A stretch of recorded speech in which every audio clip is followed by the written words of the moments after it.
নেকের বড় অভাব আছে। একটা নেক আমল হলেই তার নেকের পাল্লাটা ভারী হয়ে যাবে, কিন্তু এই একটা নেকের বড় অভাব। আল্লাহ অর্ডার করবে, যাও হাসরের মাঠে ঘুরে ঘুরে দেখো আজ তোমাকে একটা নেক দিয়া কে সহযোগিতা করবে। দেখো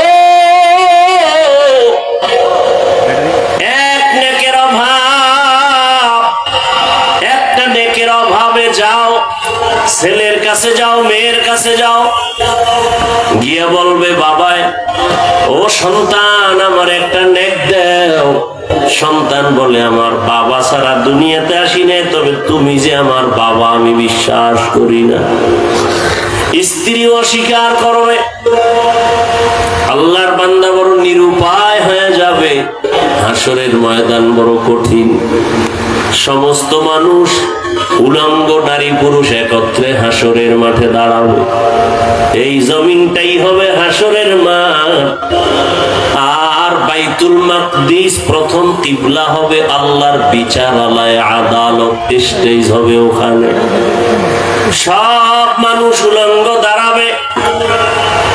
আল্লাহর বান্দা একটা নেকের অভাব পূরণের জন্য ঘুরতে থাকবে, কে একটা নেক দিয়ে সহযোগিতা করবে।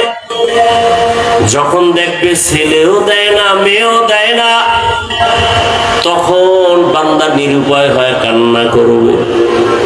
আল্লাহর আদালতে যাবে কথা বলার জন্য যে আমার কপাল খারাপ, একটা নেক দিয়ে কেউ সহযোগিতা করে না।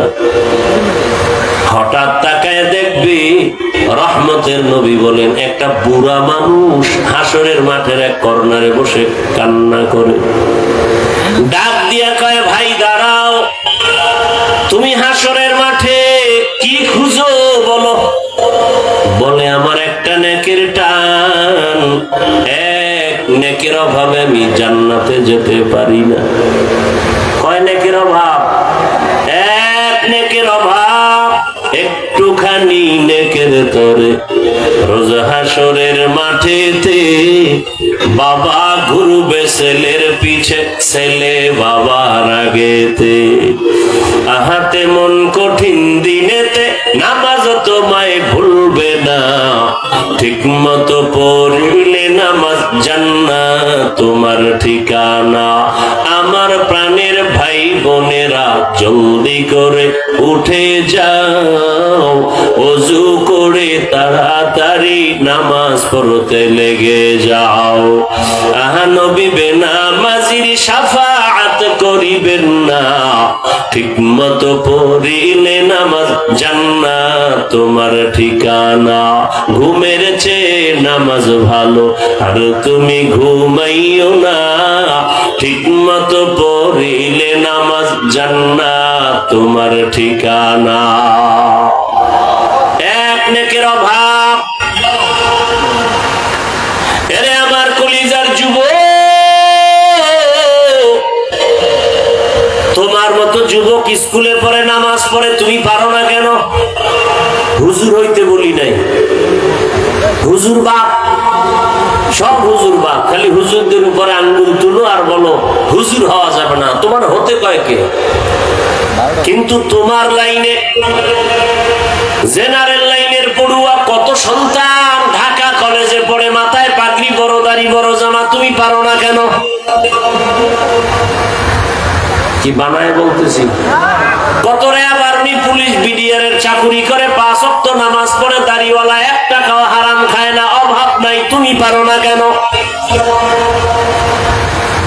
তোমার মতো যুবক রাস্তায় গাড়ি চালায়, নামাজ পড়ে, তুমি কেন পারো না? আসলেই তোমার কপালে কারো বরদোয়া লাগছে, না হয় এত কপাল পুড়তে পারে না। এরে আল্লাহর বান্দা, বুড়া ডাক দিয়া বলবে, তুমি হাসরের মাঠে কি খুঁজো? বলে, একটা নেক খুঁজি। নেক পাও নাই? না, মেয়েও দেয় না, ছেলেও দিবে দূরের কথা, স্বীকারই করে না যে আমার ছেলে।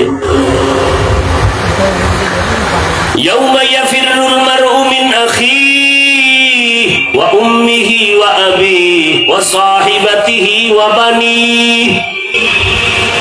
বড় কঠিন হালাত। গুলা বলবে ভাইজান আমার আমল নামায় তেমন কোন নেক নাই, তবে একটা নেক আছে। কয়টা নেক? মাত্র একটা নেক আছে, তবে এক নেক দিয়া আমি জান্নাত পাবো না। তবে আজ এই বিপদে তোমারে আমি একটা নেক দিয়ে দেই, অন্তত তুমি জান্নাতে যাও। আমার তো নেক একটা দিয়ে জান্নাত পাবো না, আমি তো এমনি যাবো জাহান্নামে। তাহলে তুমি জান্নাতে যাও, তো একটু তৃপ্তি পাইলাম যে আমার এক ভাই জান্নাতে গেল। নেকটা পাইয়া খুশি, আল্লাহর আদালতে হাজির। আল্লাহকে বলবেন হে মালিক নেক পেয়ে গেছি, দিছে কে? ছেলে না, মেয়ে না, ভাই না, কে? বলে এক আল্লাহ। আপনার বান্দা বুড়া মানুষ, ফেরেশতারা হাজির করো। হাজির করার পরে বলবে তুমি এই বান্দারে নেক দিছুনি? বলে হ্যাঁ। কয়টা? কয়েকটা আছে। কয়টা? একটাই আছে। দিছো কেন? আজকে এই নেকের বড় মূল্য। বলে আল্লাহ আমার এক নেক দিয়া জান্নাত পাবো না, এই কারণে তাকে দিলাম যে আমার ভাই জান্নাতে যাক, আমি একটু অন্তর দিয়া তৃপ্তি পাবো যে একটু উপকার করলাম। আল্লাহ কর তুই যদি বান্দা এক ভাইয়ের উপকার মায়া দেখায় যদি একটা নেক দাও, আমি আল্লাহর মায়া কি কম? আমি আল্লাহ তো রহিম নামের দরজা খুলে রাখছি। আজ আমি আল্লাহর দয়া দিয়া তোমাকেও জান্নাত দিয়ে দিলাম।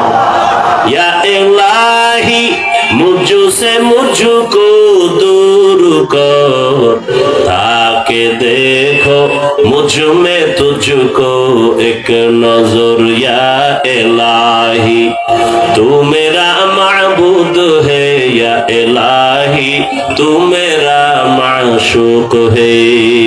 পর্দার আড়ালের মা বোনেরা, আপনারা যদিও নবী না, নবীদের মায়ের মতোই আপনাদের এত দাম। হাফেজে কোরআনের মায়ের মতো আপনারা মা, আপনাদের এত সম্মান। আল্লাহ সন্তান দান করেছেন। আপনার মতো কত মা এই অঞ্চলে আছে, এই এলাকায় আছে, পর্দা করে নামাজ পড়ে নাই? ভিন্ন মা বোনেরা যারা মার্কেটে দৌড়ান, স্বামীর মাল গুলো খেয়ানত করেন, আল্লাহর আদালতে কি নিয়ে দাঁড়াবেন? এখনো সময় আছে, তওবা করে। আপনার মতো কত নারী নামাজ পড়ে, পর্দা করে, আপনি পারেন না কেন? আল্লাহর কাছে তওবা করেন, আর বেপর্দায় চলবেন না, নামাজ ছাড়বেন না। একটা সন্তানকে আদর্শবান ডাক্তার, ইঞ্জিনিয়ার, প্রফেসর বানায় যাবেন। সন্তানটা ডাক্তার হবে, কোরআন পড়বে, আজান হলে নামাজে যাবে, তেলাওয়াত করে মা বাবার জন্য দোয়া করবে। এরে আম্মা জান, সন্তান এক সময় অন্তর দিয়া গর্ব করবে আর বলবে আমার মা বাবা বড় ভালো ছিল, কোনদিন মোবাইলে সময় নষ্ট করে নাই। আমার মা বাবা আমাকে নামাজের জন্য ডাকতো, রোজার জন্য দাওয়াত দিত। আমার মা বাবার আদর্শ এত ভালো, কোনদিন আম্মাকে দেখি নাই বাবার সাথে তর্কে জড়াইতে, আমার বাবাকেও দেখি নাই আমার মায়ের সাথে তর্কে জড়াইতে। আমার মা বাবার আদর্শের কারণে আমি ভালো হয়েছি। সন্তান গর্ব করে মা বাবার জন্য দোয়া করবে। আর যদি আবার খারাপ আদর্শ রেখে যান, সন্তান এক সময় ধিক্কার দিয়া বলবে মা বাবার কারণে আমিও খারাপ হয়ে গেলাম। আমার মা কোনদিন বাবার সাথে ভালো আচরণ করে নাই, বাবাও মায়ের সাথে ভালো আচরণ করে নাই, সারা দিন রাত মোবাইল নিয়ে পড়ে থাকতো। ওই মা কোনদিন নামাজের কথা বলে নাই, নিজেও নামাজ পড়ে নাই। আমার মা বাবা যদি ভালো হইতো, আমিও হইতাম। ওই মা বাবার উপরে ধিক্কার জানাবে। অতএব এখনো তওবার সময় আছে। আল্লাহকে মনে মনে বলেন, আর বেপর্দায় চলবেন না, আর স্বামীর মাল খেয়ানত করবেন না, নামাজ ছাড়বেন না। ও যুবক বাবারা, আল্লাহর কাছে তওবা করো। মরিয়া গেল আর দাড়ি কাটবা না, নামাজ ছাড়বা না, বেপর্দায় চলবা না। মা বাবার দোয়া, শিক্ষকের দোয়া, উলামায়ে কেরামের দোয়া, পরামর্শ নিয়ে নবীর আদর্শ মেনে চলবো। শুধু একটা কথা অন্তরকে বুঝাইও, আমার মতো যুবক যদি জেনারেল লাইনে থাকিয়া নামাজ পড়ে, ব্যবসা করে, নামাজ পড়ে, চাকরি করে, আমি পারবো না কেন? শয়তানের ধোকায় পড়ে, নফসের ধোকায় তো দাড়ি কম কাটলা না রে বাবা, বেপরদায় কম আড্ডা দিলা না, মোবাইল নিয়ে গুনাহ তো সারা রাত কম করলা না, আর কত ঘুমের মধ্যেও তো কত মরণের খবর হয়ে যায়। রমজানের ঈদের আগে পরে কত লাশ পানির মধ্যে গাড়ি চলে গেল। একটা ছোট বাচ্চা সাঁতার কেটে এসে বলে, আমার আম্মু পানির মধ্যে আটকায় গেছে, একটু বাঁচাও, আমি কাকে মা বলে ডাকবো? এই তো দুনিয়ারে বাবা, এখনো সময় আছে, তওবা করো। মনে মনে আল্লাহকে বলো, মরিয়া গেল আর দাড়ি কাটবা না, নামাজ ছাড়বা না, বেপরদায় চলবা না। তওবা সবার কপালে নসিব হবে না। এটা টাকার বাহাদুরিতে হয় নাই, জ্ঞানের আলো ইলমের বরকতেই হয়েছে। আজ গোটা দুনিয়ার শিক্ষিত মানুষ ডাক্তার জাকির নায়েকরে চিনে, জানে, সম্মান করে, ভক্তি শ্রদ্ধা করে, টাকার কারণে না, একমাত্র তার জ্ঞান, তার আদর্শ। আরে আদর্শই বড় দামি এক সম্পদ। টাকাওয়ালার টাকা আছে, সম্মান আছে, টাকা নাই, সম্মান নাই। ক্ষমতাওয়ালার ক্ষমতা ছিল, সম্মান ছিল, ক্ষমতা নাই, সম্মানও নাই। আর আমাদের আল্লাহ ইলমে দ্বীন দান করেছেন। করোনার মতো ভয়ঙ্কর হালাতের মধ্যেও আমাদের মাদ্রাসাগুলো বন্ধ হয় নাই। ইলমেরা এজাজ করদান বেহিসাব, ইলমেরা এজাজ করদান বেহিসাব, খলকেরা দাদান জওয়াবে বাসওয়াব। আমরা আগেও যেমন ছিলাম, এখনো আছি। আর আমরা বলতে যারা একেবারে কওমি অঙ্গনের, আমরা তো আরো মানুষের নজরে একটু একটা পাশে আমরা বসে আছি। কারণ এখানে পড়লে সরকারি সার্টিফিকেট নাই, চাকরি নাই, কত অজুহাত আমাদের উপরে, কত অভিযোগ। কওমিতে পড়লে চাকরি পাওয়া যায় না, কত কথা। কিন্তু আমাদের মতো মুকুটহীন সম্রাট এ জমিনে আর কেউ নেই।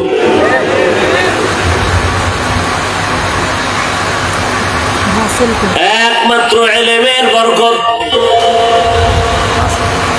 মহামারী করোনা, স্কুল কলেজ বন্ধ, সব বন্ধ হয়ে গেল। আলিয়া মাদ্রাসাও বন্ধ।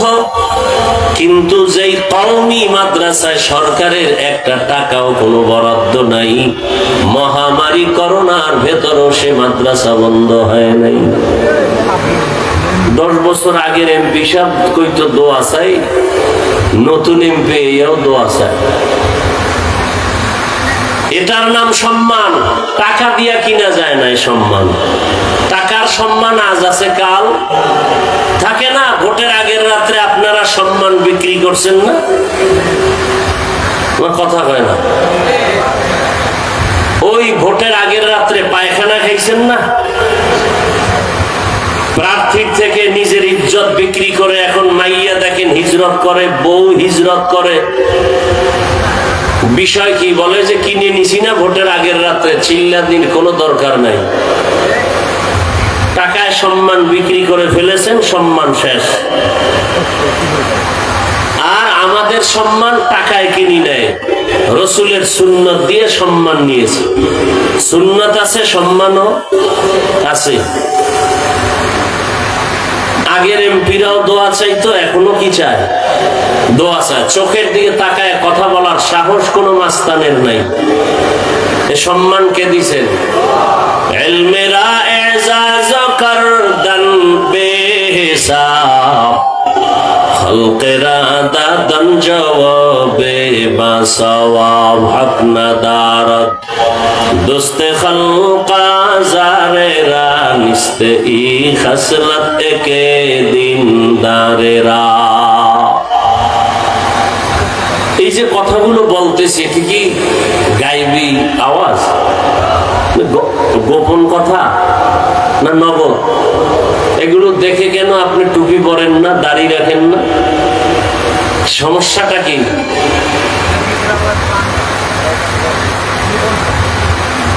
আখিরাতের চিন্তা নাই, মরণের ভয় নাই। এ কারণে আপনি মুসলমান, আমিও মুসলমান, আপনার আমার আল্লাহ এক, নবী এক, কোরআন এক, কাবা এক, ধর্ম এক, কালেমা এক। অথচ আমি টুপি খুলতে লজ্জা পাই, আপনি টুপি দিতে লজ্জা পান। আমি নামাজ না পড়লে লজ্জা, আপনি নামাজ পড়তে গেলে লজ্জা। আমি দাড়ি না রাখলে লজ্জা, আপনি দাড়ি রাখতে গেলে লজ্জা। আবার নেফাকি অন্তরওয়ালা পণ্ডিত কয় দাড়ি না রাখলে অসুবিধা কি? দাড়ির মধ্যেই কি ইসলাম? টুপির মধ্যেই কি ইসলাম? পোশাকের ভেতরে কি ইসলাম? পর্দার ভেতরে কি ইসলাম? প্রশ্ন করার মানে কি? যে পর্দার মধ্যে ইসলাম সীমাবদ্ধ না, টুপির মধ্যে না, তাহলে টুপিতে ইসলাম নাই, দাড়িতে নাই, পাগড়িতে নাই, পোশাকে নাই, তো ইসলাম কই? পাকিস্তান, ইন্ডিয়ায় ইসলাম কোথায়? দাড়ির মধ্যে যদি ইসলাম না থাকে তো ইসলাম কোথায়? আল্লাহ হেদায়েত দান করুন। এই সমস্ত প্রশ্ন তারাই করে যারা দুনিয়া লোভী, হয়তো ক্ষমতার লোভ, না হয় টাকার লোভ, না হয় যৌবনের লোভ। আল্লাহ হেদায়েত দান করেন। এজন্য আল্লাহ বলেন, ইয়া আইয়ুহাল্লাযীনা আমানুত্তাকুল্লাহ ওয়াল তানজুর নাফসুম মা কদ্দামাত লিগাদিন ওয়াত্তাকুল্লাহ ইন্নাল্লাহা খাবীরুম বিমা তা'মালুন।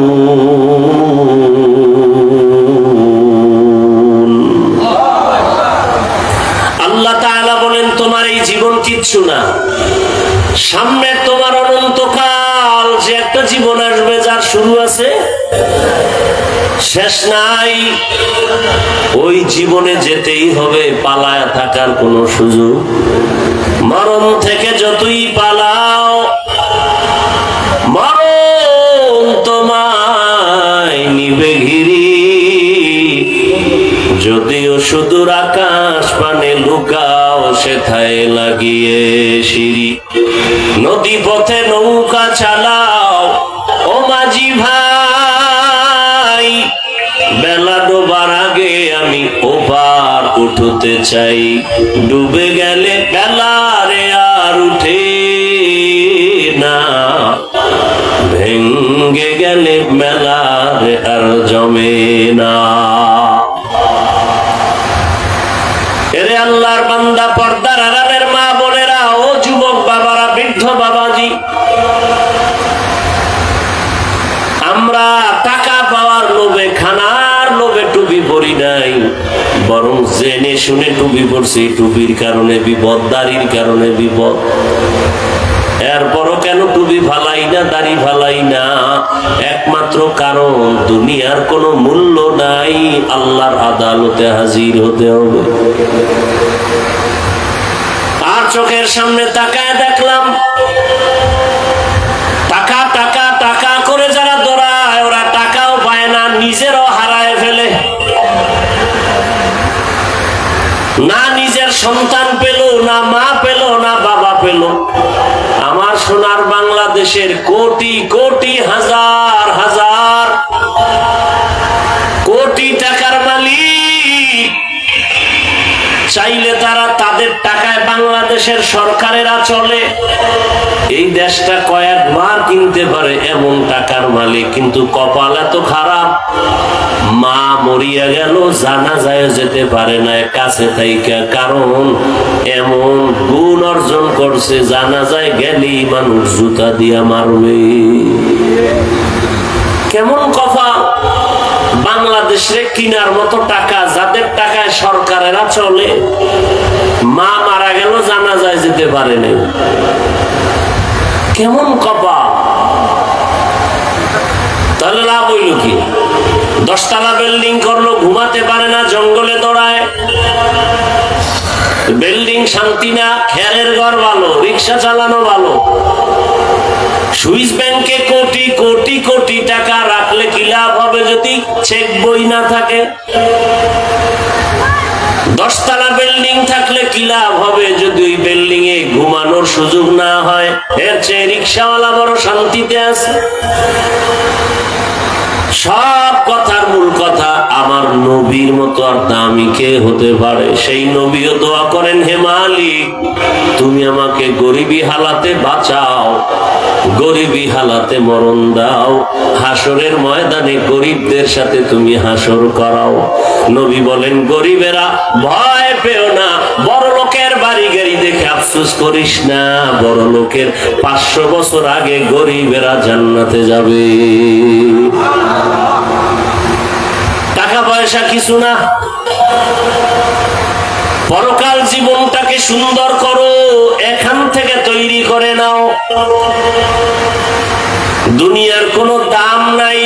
قال النبي صلى الله عليه وآله وسلم الدنيا خلقت لكم وأنكم خلقتم للآخرة। দুনিয়াতে যাহা কিছু দেখো সব তোমার আমার গোলাম, আর তুমি আমি আল্লাহর গোলাম। গর্তের পিপিলিকার খানা কে দেন?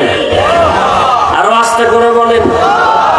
জঙ্গলের প্রাণী পশু পাখির খানা কে দেন?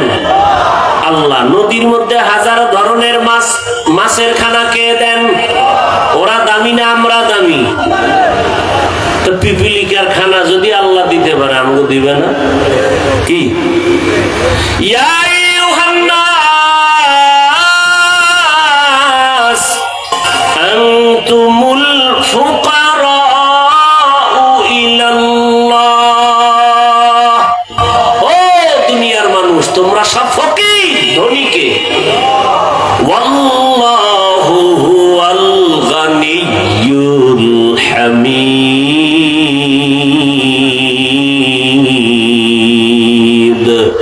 গরতাওয়াক্কুল মিকুনিহার সুবহ শাম মিরাসানাত রিজকে তু আজলামাকা।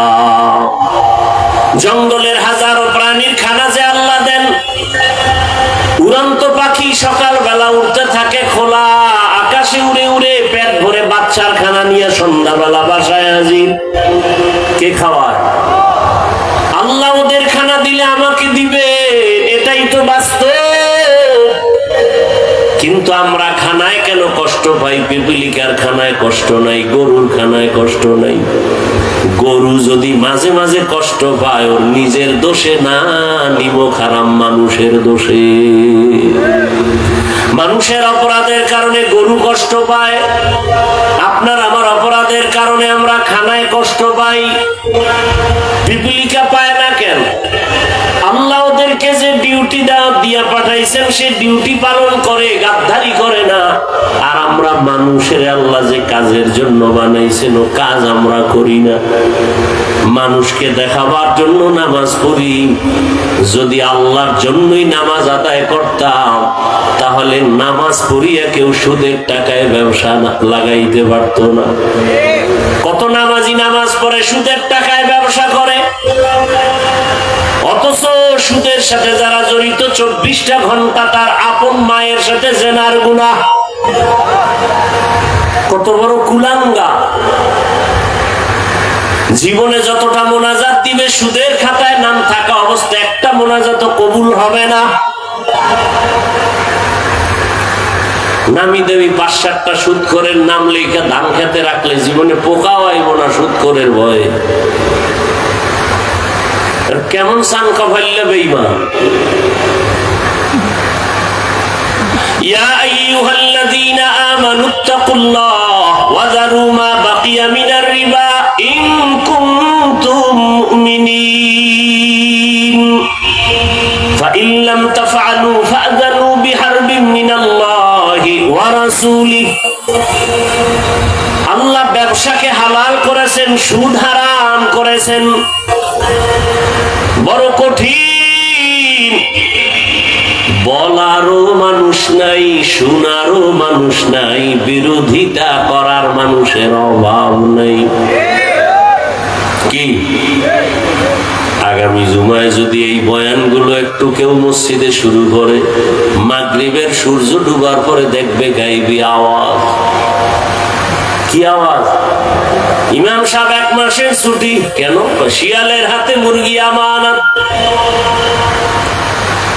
শিয়ালের হাতে মুরগি দিলে যা হয়, সুদখোরের হাতে মাদ্রাসা মসজিদের চাবি দিলে তাই হয়। দিছে কে? জিবরাইল। কথা বলেন না কেন? 24 ঘন্টা যে মায়ের সাথে জিনার গুনাহ, সে মসজিদ মাদ্রাসার দায়িত্বে আসে কিভাবে? তো ঠাডা বইরা মরা দরকার। হুজুর টুজুর সুদ্দা ঠাডা পড়ে না কেন? মদিনাওয়ালা মুহাম্মদের উম্মত হওয়ার কারণে। जिंदगी में बंदगी तू करना है, जिंदगी में बंदगी तू करना है, जिंदगी बे बंदगी शर्मिंदा है, जिंदगी बे बंदगी शर्मिंदा है। यहाँ हम सब मुसाफिर, दिल ना लगा अहले दिल की नजर से रूह करता जा। यहाँ हम सब मुसाफिर, दिल ना लगा अहले दिल की नजर से रूह करता जा। शाह दौलत सब फकीर गर नेक नेहे, शाह दौलत सब फकीर गर नेक नेहे, जिंदगी में बंदगी तू करना है, जिंदगी बे बंदगी शर्मिंदा है, जिंदगी बे बंदगी शर्मिंदा है, जिंदगी में बंदगी कुन बंदगी, बंदगी बे जिंदगी शर्मिंदगी। ভাইরা আমার, আল্লাহ তাআলা বলেন তোমার স্থায়ী জীবনের জন্য সম্বল সঞ্চয় করো, কারণ আজ তোমার কোনো অভাব যদি দেখা যায় তা পূরণের সুযোগ আছে। চোখ বন্ধ হয়ে গেলে, অভাব পড়লে একটা নেকের টানেও হাসরের ময়দানে উপকার কেউ করবে না। হাদিসে পাকে রাসূল বলেন